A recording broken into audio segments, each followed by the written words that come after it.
नमस्कार दोस्तों, आज हम एक व्हाइट गुड्स इंडस्ट्री के मल्टीवेयर स्टॉक के बारे में बात करने जा रहे हैं और वो है पॉलीकैब इंडिया। पॉलीकैब इंडिया पिछले 5 साल में 900% से ज़्यादा रिटर्न दिए। क्वाइट फेमस स्टॉक है ये, काफ़ी रिटेल इन्वेस्टर ऑलरेडी निवेश किया और ये क्वेश्चन आस्क किया है डीएसपी ने, रतीश और अशोक गुप्ता ने कि पॉलीकैब इंडिया का पूरा रिव्यू किया जाए। तो चलिए आज पूरा रिव्यू करते हैं पॉलीकैब के बारे में। पॉलीकैब जैसे मैंने बताया कि ना बहुत ही अच्छा परफॉर्मेंस दिया और बाकी सारे जो भी व्हाइट गुड्स इंडस्ट्री के स्टॉक है जैसे ये फिनोलेक्स है, ओके, हेवेल्स है और अपना ये आरआर केबल, उनसे सामने तो बहुत ही अच्छा परफॉर्मेंस है। अगर आप यहाँ देख सकते हो कि पिछले 5 साल में, ये 5 साल का डेटा है, इसमें ऑलमोस्ट 900% रिटर्न पॉलीकैब ने दिया है। 300% इन फिनोलेक्स, हेवेल्स ने 168, जबकि आरआर केबल ने ओनली 52%। ये बताता है कि किस तरह से पॉलीकैब ने आउट परफॉर्म किया है ओवरऑल। एंड पॉलीकैब के बहुत सारे रीजन है जिसकी वजह से परफॉर्म। अगर हम लोग फाइनेंशियल वो सब की बात करते हैं तो चलिए थोड़ा डिटेल में देखते हैं कैसा रहा क्वार्टरली रिजल्ट और यहाँ से क्या लग रहा है। तो हम लोग जब पॉलीकैब की बात करते हैं तो ओवरऑल अगर आप देखो, जो मैंने 5 साल का तो रिटर्न आपको बताया, लेकिन इसमें मेन पार्ट अगर हम लोग ईपीएस और वो सब की बात करें, जैसे ईपीएस भी तो बड़ा है, नो डाउट। अगर यहाँ देख सकते हो कि किस तरह से ईपीएस ने अच्छा खासा नो जंप आया, लेकिन मेन उसके साथ पी रेशियो भी जंप हुआ है। जो एवरेज पी रेशियो उसका अराउंड 36-37 था, वो अभी अराउंड 53-54 चलता है। एक लेवल पे वो 60 तक पहुंच गया। तो P ratio plus expansion in EPS, दोनों के कॉम्बिनेशन के वजह से ये स्टॉक इतना अच्छा परफॉर्म कर रहा है। लेकिन अभी जो रिजल्ट आया अभी फिलहाल वो इतना खास नहीं था। तो चलो रिजल्ट के बारे में भी देख लेते हैं ओवर द इयर्स ये स्टॉक ने कैसे परफॉर्म किया है। सो स्टॉक की अगर बात करें हम लोग, तो आप देख सकते हैं कंसिस्टेंट रिटर्न है। इवन अगर हम लोग सेल्स ग्रोथ की बात करें तो सेल्स ग्रोथ ओवरऑल 3 साल का 27% है, 5 साल का 18% है। प्रॉफिट ग्रोथ अराउंड 5 साल का 28 है और 3 साल का 25 है, इस साल में 23 है। सो ओवरऑल ये जो कंपनी है ऑलमोस्ट डबल की स्पीड पे अपना स्टॉक प्राइस ग्रो कर रही है। ऑफ कोर्स यहाँ आप देख सकते हो 5 साल में वो ऑलमोस्ट 61% सीएजीआर रिटर्न से ये ग्रो हुआ है और 1 ईयर में ऑलमोस्ट 38%। तो ओवरऑल अगर देखें ना तो आरओई क्या, सीएजीआर रिटर्न बहुत ही अच्छा है। इसलिए तो बोल रहा हूँ कि एक तरह का मल्टीबैगर स्टॉक रहा है। पिछले 5 साल में ऑलमोस्ट 9 to 10 टाइम्स रिटर्न दिया है। आरओई की हम लोग बात करें तो 23 है और 5 साल का 21 है, which is good. So that is a thing. अगर हम लोग बात करें कि भाई कौन से सेगमेंट में कैसे परफॉर्म कर रहा है, तो जब हम लोग ये सेगमेंट वाइज हम लोग देखते हैं तो साल बाय साल चलो हम लोग पहले क्वार्टरली रिजल्ट का नहीं, चलो ईयरली देख लेते हैं कि ओवरऑल अगर आप यहाँ देखो तो वायर्स एंड केबल्स ऑलमोस्ट आपका 26% से ग्रो हो रहा है। एफएमईजी यानी fast moving electronic goods almost 3% और अदर्स 137। इससे से मेजर शेयर आपका वायर एंड केबल्स ही है उनके। अगर हम लोग पोर्टफोलियो में अगर देखें कि भाई मेजर पोर्शन क्या है, तो वो वायर एंड केबल। कितना पोर्शन मैं आपको बताता हूँ बाद में। लेकिन अगर हम लोग प्रॉफिट आफ्टर टैक्स की बात करते हैं इसमें, तो प्रॉफिट आफ्टर टैक्स ना 41% से आपका ये ओवरऑल अगर हम देखें वायर्स एंड केबल्स ग्रो हुआ है, जबकि अदर्स 141, जबकि एफएमईसीजी में इतना ग्रोथ नहीं है। आरओसी भी ज्यादा वायर्स एंड केबल, तो वायर एंड केबल एक सेगमेंट सबसे ज्यादा उनको रिटर्न दे रहा है। और अगर हम लोग देखें कि कितना शेयर है, सो ओवरऑल अगर हम लोग यहाँ बात करें तो अगर आप देखेंगे तो 89% आपका वायर्स एंड केबल्स है, जबकि एफएमई 1 है, 9% है और अदर्स 2% है। सो प्रीडोमिनेटली ये कंपनी वायर्स एंड केबल्स पे ही डिपेंडेंट है और उसमें बहुत ही अच्छी सेल्स हो रही है। उसमें से अगर हम लोग बात करें कि कितना उनका ओवरऑल जियोग्राफिकल रेवेन्यू, तो 90% डोमेस्टिक है और 10% इंटरनेशनल है। ओके, जब हम लोग मार्जिन की बात करें तो ओवरऑल इस क्वार्टर में अगर हम लोग देखें तो किस तरह का मार्जिन रहा, तो ओवरऑल यहाँ मार्जिन थोड़ा कम हुआ है और ये बेसिकली उसके काफी सारे रीजंस भी है। लेकिन यस, जून 24 में अगर आप देखो ना तो थोड़ा कम हुआ है, 12% कम हुआ, जो 14% आता है। वही एक रीजन है कि वो काफी लोगों ने इस स्टॉक को नेगेटिव लिया था। उसके का द रीजंस आर नो कि उनके जो जियोग्राफिकल मिक्स में प्रॉपर्ली नो एक्चुअली बाइफर्केशन नहीं था, और बाइफर्केशन ज्यादा उसके मिक्स के वजह से इनका थोड़ा बेसिकली मार्जिन हिट हुआ है। ऑल्सो रॉ मटेरियल कॉस्ट के वजह से भी थोड़ा मार्जिन ओवरऑल हिट हुआ था, वो डिटेल में हम लोग बात करेंगे इसमें। तो ये आप देख सकते हो। अब जब हम लोग बात करते हैं कि भाई ओवरऑल ये स्टॉक बाकी सब कंपनियों के सामने कैसा परफॉर्म कर रहा है और उनकी कैपिटल इंटेंसिव में, ये कैपिटल इंटेंसिव बिजनेस, तो उनका कैपेक्स और वो सब कैसा है compare to Finolex and all that. तो चलिए उसके बारे में डिटेल में बात करते हैं। तो अगर उसके बारे में हम लोग अगर बात करते हैं तो ओवरऑल यहाँ हम देख सकते हैं कि जस्ट अ मिनट, या so let me open the PPT. So overall अगर हम लोग कैपेक्स की बात करते हैं, ठीक है, जब हम लोग कैपेसिटी की बात करते हैं तो पीएस कंपैरिजन के सामने और सेल्स की बात करें तो ओवरऑल अगर आप देखो टोटल 404 लाख 44,000 का ऑलमोस्ट आपका सेल्स है। 4 लाख करोड़ की बात कर रहा हूँ, ओके, सॉरी मिलियन की बात कर रहा हूँ, यानी तो 4 लाख 44 मिलियन का जो ओवरऑल सेल्स है वायर्स एंड केबल्स में, उसमें से 161 lakh, तो 1 लाख 61,000 तो almost you can say CNW का ही है। तो वो क्या बता रहा है कि, और गाइस सॉरी मिस्टेक हो गई, ये मिलियंस में है, तो ये करोड़ की बात करते हैं हम लोग, थोड़ा कंफ्यूजन हो गया रीड करने में। सो 44,468 करोड़ का जो ओवरऑल रेवेन्यू है वायर्स एंड केबल्स में, उसमें से ऑलमोस्ट 16,107 करोड़ वो बेसिकली पॉलीकैब का है। Okay, hope I made it clear. So almost 35% जो शेयर है वो वायर्स एंड केबल्स में पॉलीकैब का है। अब ये इक्वलेंट टू, कहते हैं ना कि one of the biggest leader in this market, जबकि सेकंड है हेवल्स विच इज ऑलमोस्ट 63,000 और सॉरी 6,317, फिर केईआ है, ये सब है, लेकिन काफी बड़ा पॉलीकैब है। अब ये चीज आपको ध्यान में रखें, जितना आपका बड़ा मार्केट शेयर, आप प्रीडोमिनेटली उसी सेक्टर में हो, जैसे आप बड़े प्लेयर बनते जाते हो तो आपका ग्रोथ कहीं ना कहीं कम होता जाता है। जैसे हम लोग बात करते हैं एशियन पेंट्स की, एशियन पेंट्स का ऑलमोस्ट 50% शेयर था टोटल पेंट कंपनी में। तो जैसे आपको पता है कि बिरला ओपस आया तो किस तरह से ऑलमोस्ट इनका शेयरिंग अभी कम होने लगा है, क्योंकि बिरला ओपस अगर लेते हैं कोई भी शेयर तो वो पहले एग्जिस्टिंग लीडर से ले सकते हैं, तो इसके वजह से ना वहाँ शेयर कम। तो यही प्रॉब्लम मुझे आगे जाके पॉलीकैब के लिए लग रहा है कि ये बहुत ही बड़ा सेगमेंट ऑलरेडी इन्होंने कैप्चर कर दिया और यहाँ से फिर आगे बढ़ने में थोड़ी दिक्कत आ जाती है। तो ये एक एक पॉइंट आपको हमेशा ध्यान में रखना है जब हम लोग ओवरऑल की बात करें कि भाई इनकी कैपेसिटी कैसी है कंपेयर टू अदर्स। तो ओवरऑल हम लोग देखेंगे तो कैपेसिटी, रेवेन्यू एंड कैपेक्स में बात करें तो सीएनडब्ल्यू ग्रोथ ऑलमोस्ट पॉलीकैब का 26% है, which is highest among Havells, KEI. लेकिन ये सब जो है फिनोलेक्स, तो ये सब ऐसा नहीं कि सिर्फ वायर्स एंड केबल्स में, वो काफी और सब कंपनी में भी है। जैसे हेवल्स है तो उनका ये जो लॉयड है no AC and all that, वहाँ काफी उनका कहते हैं ना कि डाइवर्सिफिकेशन जो पॉलीकैब में नहीं है। तो पॉलीकैब का ऑफकोर्स मेजोरिटी शेयर यहाँ है और उसमें 26% से वो ग्रोथ करे।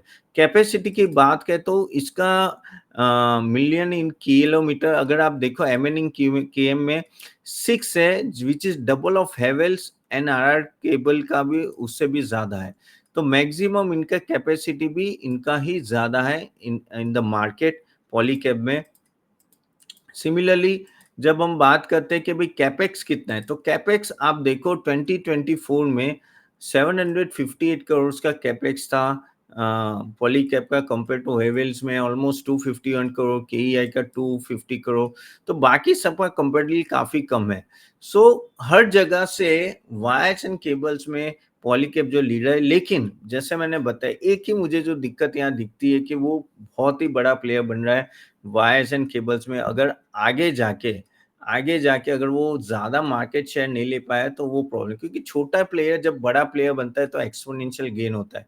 लेकिन आप इस लेवल पे वापस आप मार्केट शेयर लेने जाते हो और उसमें से 90% आपका वायर्स एंड केबल्स है, वो थोड़ा मुझे I am not convinced about that point. I may be wrong, but this is where I'm not getting a comfort कि भाई ऑलरेडी आप 33-40%, तो चलो मैक्सिमम 45-50 जाओगे, और कितना बढ़ सकते हैं, और कितना, और उसमें भी अगर डिस्ट्रप्शन आता है तो सबसे पहला आपका ही शेयर चला जाएगा। तो ये चीज आपको हमेशा ध्यान में रखनी है, और वो एक लर्निंग लेसन है एशियन पेंट्स और काफ़ी बड़े प्लेयर्स हैं ना जो ऑलरेडी बहुत ही कहते हैं ना मार्केट शेयर लेके बैठे हुए हैं। सिमिलरली जब हम लोग शेयर प्राइस आगे फॉल की बात करते हैं तो आपको भी पता है कि ओवरऑल जो टैक्स इवेजन की जो बातें थी तो उसके वजह से ना 200 करोड़ का जो प्रॉब्लम था, और अभी भी इन्वेस्टिगेशन चल रहा है, और कंपनी बोली है कि ये जो ओवरऑल जो भी बात कर रहे हैं अभी तक उनको कोई नोटिस नहीं आई है from the income tax department. तो यहाँ एक्चुअली अभी तक केस वहीं का वहीं है, यहाँ कोई डिसीजन नहीं है, इसलिए पॉलीकैब के मैनेजमेंट का कहना है कि अभी तो स्टेटस को है, उसमें खास चेंज नहीं है।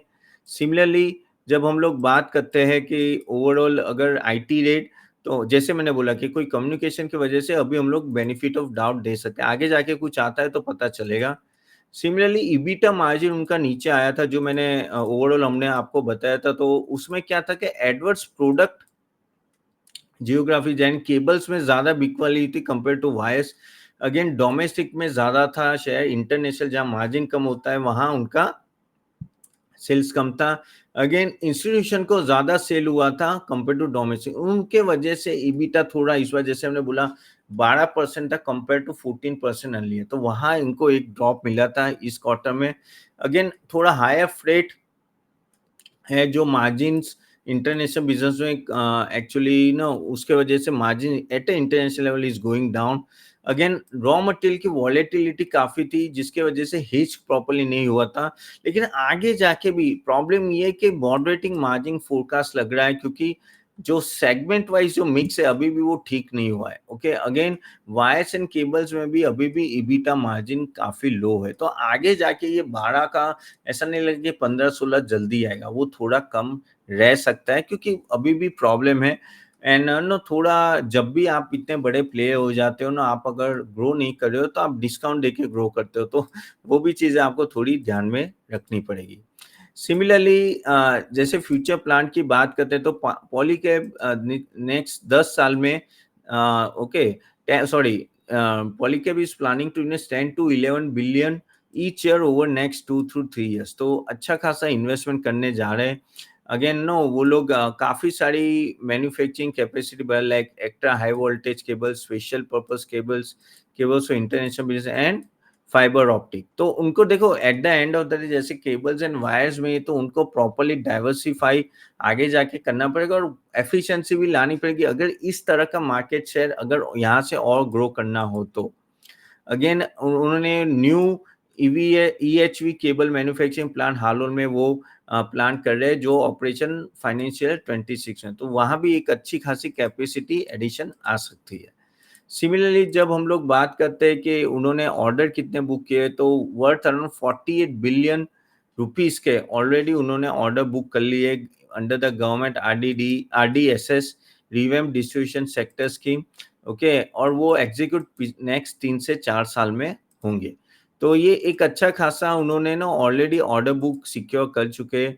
अगेन उन्होंने काफी नए नए प्रीमियम प्रोडक्ट्स लॉन्च करने जा रहे हैं overall, so no across wires, fans, switches, switch gate, तो जिसके वजह से प्रीमियमाइजेशन बढ़ेगा। लेकिन यही सेगमेंट वो लोग जा रहे हैं, ऐसा नहीं कि कोई नया सेगमेंट ले रहे या मैन्युफैक्चरिंग का, या जैसे हेवेल्स ने लॉयड अपना लॉन्च किया एसी एंड ऑल दैट, तो वैसे नहीं है। हाँ, फैंस, लाइटिंग वहाँ सब है, लेकिन अलग डिवीजन वहाँ कुछ अभी तो दिख नहीं रहा है।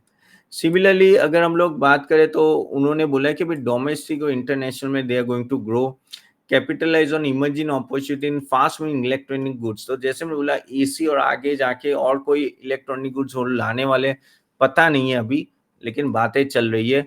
Again they are going to leverage innovation to meet evolving customer demand and market. And अगर मैं बोलूँ तो आई थिंक वो को डाइवर्सिफिकेशन इसलिए भी करना चाहिए ना, क्योंकि एक सैचुरेशन आ जाएगा, नहीं तो एक ही सेगमेंट में इतना बड़ा प्लेयर बन के, तो ये पॉलीकैब के लिए अच्छा नहीं होगा। और इतनी बड़ी कंपनी तो उनके पास आर्म्स एंड एम्युनिशन है कि आगे जाके वो किसी और सेक्टर में भी ग्रो कर पाए। Again, they want to bring in cutting-edge products and solution to address emerging challenge and enhance customer experience.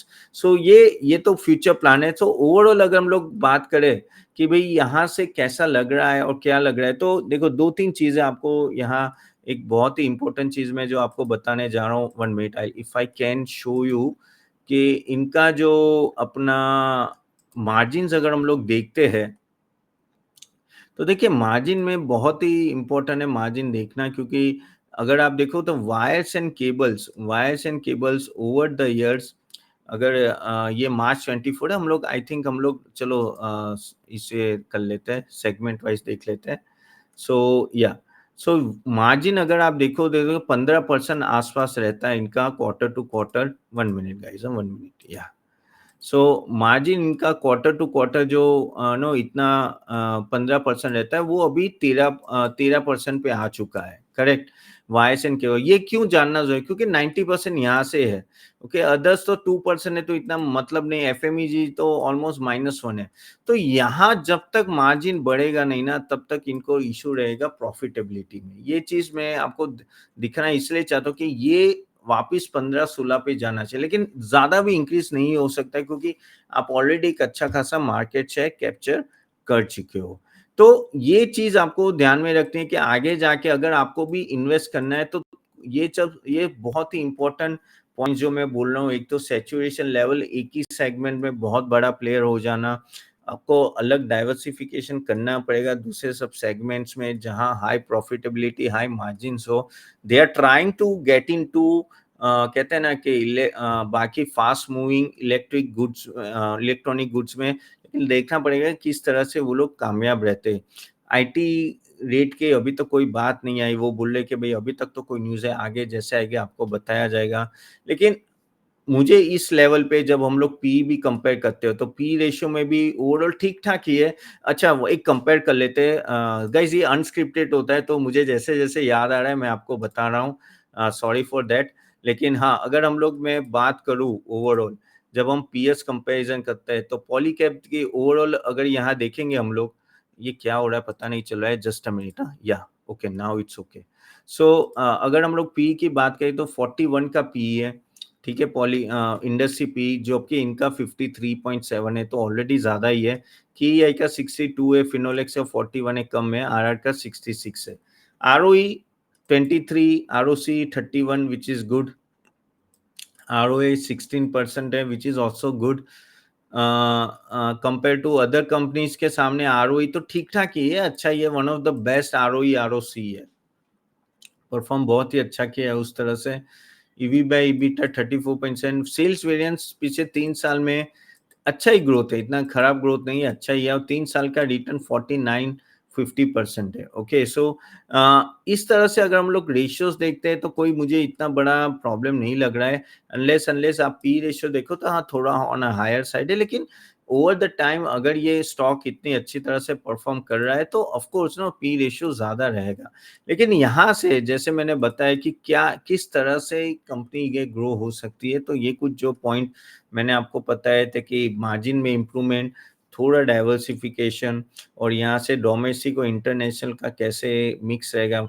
Management की कैपेबिलिटीज तो बहुत मायने रखेगी यहाँ से, क्योंकि एट द एंड अगर कमाना है, तो आपको प्रॉपर बिजनेस प्लान तो होना ही चाहिए। Plus plus no high margin area में जाना चाहिए, क्योंकि अदरवाइज एक कॉन्सेंट्रेशन एक ही सेगमेंट रहेगा। तो अगेन गाइस, ये सब सिर्फ इंफॉर्मेशन है, सब सजेशंस है मेरे एंड से। होप आपको ये वीडियो अच्छा लगा होगा। प्लीज इन्फ्लुएंस में होता है ना, प्लीज अपने डिसीजन के बेस पे ही ये इन्वेस्ट करना है। I am a SEBI registered research analyst, लेकिन मैं रिकमेंडेशन तो नहीं सकता, लेकिन आपको ये पूरा मैंने कच्चा चिट्टा इसलिए बताया कि आप खुद डिसीजन ले पाओ कि यहाँ से क्या लग रहा है, ओके। चले गाइस, तो यही था अभी तक। लेकिन हाँ, अगर आपके कोई क्वेश्चंस है, तो प्लीज कमेंट बॉक्स में डालिए। Do like share this video और सब्सक्राइब करना मत भूलना। और आपके कुछ क्वेश्चंस, चलो हम लोग जो पिछली बार हमको दिए थे वो मैं देख लेता हूँ। काफी सारे क्वेश्चंस आए थे, तो टॉकिंग अबाउट दैट, आपको है तो आप कमेंट बॉक्स में डाल दिए कोई भी स्टॉक सेक्टर का। I will try to take it in next video, okay. और एनालिसिस भी करेंगे, क्योंकि ये जो भी स्टॉक एनालाइज कर रहे हैं, आपके ही नो रिव्यू रिक्वेस्ट पे कर रहे हैं, ठीक है। चलिए, सो रमनाथ बोल रहे कि गुड सुपर एनालिसिस में डीमार्ट के स्टॉक के बारे में बात कर रहे हैं।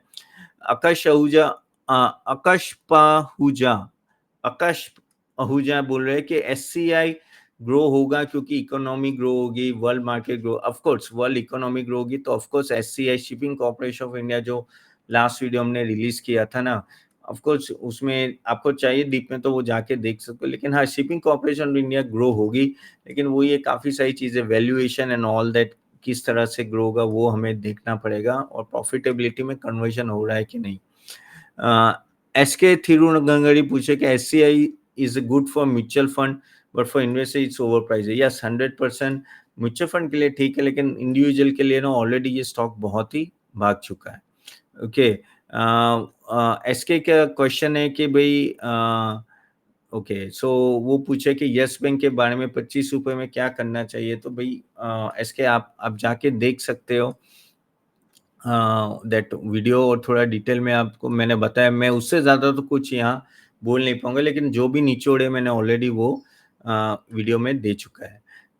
देन अविनाश फार्मास्यूटिकल 130 ने बोले कि please make new video on current result.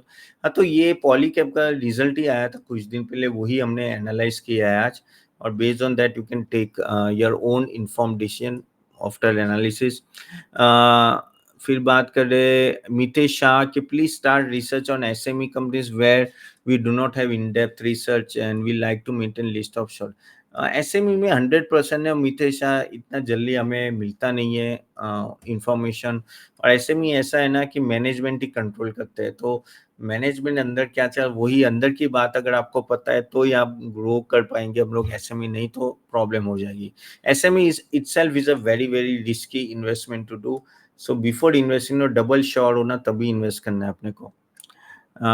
फिर बात करें अधीरा बीवास की कि अदानी विलमार्ट पे एक वीडियो बनाया जाए इकियाई एनर्जी, तो ठीक है श्योर अभी सॉरी अभी विवास विश्वास नो, मैं नेक्स्ट टाइम में 100% विल ट्राई के अदानी विलमार और इकिया एनर्जी पे हम लोग वीडियो बनाए। Okay sir your the Hindi videos are very good, thank you Vinod Kumar. Sitaram पूछ रहे कि what does credit deposit ratio means. See credit deposit ratio ऐसा होता है ना कि आपका जैसे